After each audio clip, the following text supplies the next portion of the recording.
No, I think what I have seen since the wines have been in bottle, and I was at a tasting at Giscourt today that brought all of the wines from the Union des Grands Crus de Bordeaux together, and the tasting we're doing this evening with James, is that the wines, for the most part, have excellent color, which is usually a good sign of ripeness.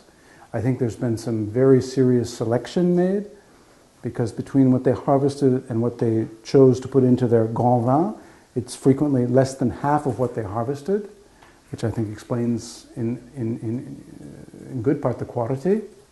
I find that the wines have picked up a lot of flesh, especially in the mid-palate, by comparison to when we tasted them en primeur. Frankly, when we tasted them en primeur, I thought they're certainly more charming than the vintage that preceded them, the 2011, but there's nothing to write home about. And now that we taste them, for the most part, 6 months after they've been bottled, I think they've really fleshed out in the middle palate, as I think I just said. Yeah. They have pretty good sweet fruit. The tannins are nicely balanced and in check.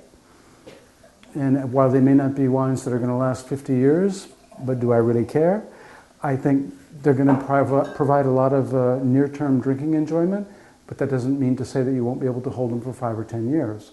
But I think given their prices, which were quite reasonable, they could be a lot of fun for restaurants and a lot of fun for people who don't have cellars where they can keep wines for a long time. And frankly, the vintage exceeded my initial expectations based on what we tasted today and tonight.